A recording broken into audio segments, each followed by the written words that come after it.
Enquanto isso, Shaul ainda respirava ameaças de morte contra os talmidim do Senhor. Ele foi ao Cohen Gadol e lhe pediu cartas para as sinagogas de Dameseque, que o autorizavam a prender qualquer pessoa que encontrasse homens ou mulher que pertencessem ao caminho, levando-os de volta para Jerusalém. Ele estava a caminho e, quando se aproximou de Damasco, brilhou ao seu redor. De repente, uma luz do céu caindo ao chão, ouviu uma voz que lhe dizia: Shaul, Shaul, por que você me persegue? Quem é, Senhor? Ele perguntou. Eu sou Jesus e você está me perseguindo. Entretanto, levante-se e vá à cidade, e lhe será dito o que deve fazer. Os homens que viajavam com ele pararam emudecidos, ouviam a voz, mas não viam ninguém. Eles ajudaram Shaul a levantar-se do chão, mas quando ele abriu os olhos, não era capaz de enxergar nada. Portanto, guiando-o pela mão, eles o levaram até Damasco. Ele permaneceu sem enxergar durante 3 dias e não comeu e nem bebeu. Havia um seguidor em Damasco chamado Anania. Em uma visão, o Senhor lhe disse: Anania? Ele respondeu: Eis-me aqui, Senhor. O Senhor lhe disse: Levante-se e vá à rua direita, à casa de Judá, e pergunte por um homem de Tarso chamado Paulo, porque ele está orando. E em uma visão viu um homem chamado Anania chegar e pôr as mãos sobre ele, para lhe restaurar a visão. Anania, porém, respondeu: Senhor, muitas pessoas me falaram a respeito desse homem, sobre o mal que ele fez ao seu povo em Jerusalém. E aqui ele possui uma autorização dos principais sacerdotes para prender todos os que invocam seu nome.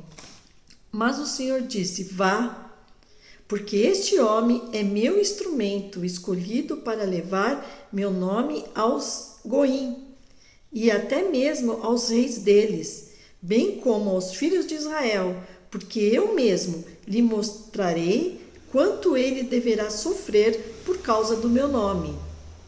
Então Anania foi e entrou na casa, colocando as mãos sobre ele, disse: Irmão Shaul, o Senhor Jesus, aquele que lhe apareceu no caminho enquanto você vinha para cá, enviou-me para que você possa enxergar outra vez e ser cheio do Espírito Santo. Naquele momento, algo semelhante a escamas caiu dos olhos de Shaul, e ele pôde enxergar outra vez. E se levantou e foi imerso. Então comeu alguma coisa e recuperou sua força.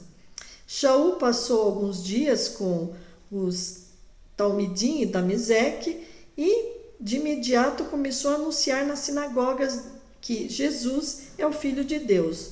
Todos os que ouviram ficaram perplexos. Eles perguntavam: não é ele o homem que procurava destruir em Jerusalém aqueles que invocam esse nome? E ele não veio aqui para prendê-los e levá-los de volta aos principais sacerdotes?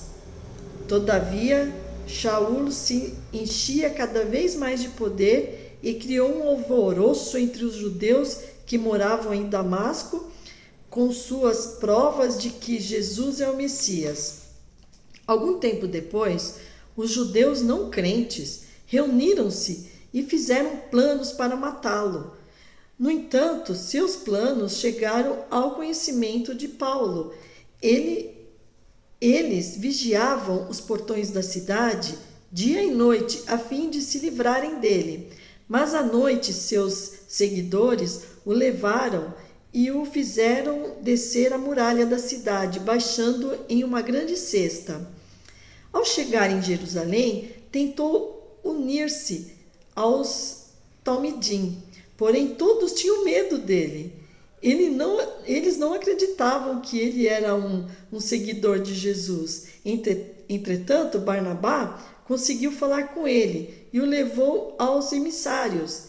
Ele lhes contou como Saul vira o Senhor quando viajava, que o Senhor falara com ele, e sobre como em Damasco Shaul falou ousadamente no nome de Jesus. Assim, Shaul permaneceu com eles e andava com liberdade em Jerusalém. E continuava a falar com ousadia no nome do Senhor. Ele falou e debateu com os judeus de língua grega, mas eles começaram a fazer planos para matá-lo. Quando os irmãos souberam disso, o levaram para Cesareia e o enviaram a Tarso. Então, a comunidade messiânica espalhada por Judá, Galila e Sharon passou por um período de paz e foi edificada. Eles viviam no temor do Senhor, com o conselho do Ruach HaKodesh, e seu número era multiplicado. Kefa viajava por toda a região e foi ao encontro dos crentes de Lude. Ali, ele encontrou um homem chamado Enéas, que estava acamado fazia 8 anos. Por estar paralisado, Kefa lhe disse: Enéas, Yeshua, o Messias, o está curando. Levante-se e arrume sua cama. Todos os que viviam em Lude e Sharon o viram e eles se voltaram para o Senhor. Em Afo havia uma seguidora chamada Tavita, o significado gazela. Ela estava sempre fazendo tzedaká e outras boas obras. Aconteceu que justo naqueles dias ela adoeceu e morreu. Depois de a terem levado, colocaram-na em um quarto no andar superior. Lude fica perto de Afo, e os Talmidim ouviram falar que Pedro estava lá. Portanto, eles enviaram 2 homens a ele, que lhe pediram: por favor, venha até nós, sem demora. Pedro levantou-se e foi com eles. Quando ele chegou, foi levado ao quarto no andar superior. Todas as viúvas rodearam, chorando e mostrando-lhe os vestidos e casacos que Tavita lhes havia feito. Enquanto estava com elas, Kefa, porém, colocou todas elas para fora do quarto, ajoelhou-se e orou. Então, voltando-se para o corpo, disse: Tavita, levante-se. Ela abriu os olhos e, vendo Pedro, sentou-se. Ele lhe ofereceu a mão e ajudou-a a pôr-se em pé. Então chamou os crentes e as viúvas e apresentou-a viva. Isto tornou-se conhecido em toda a Iafo.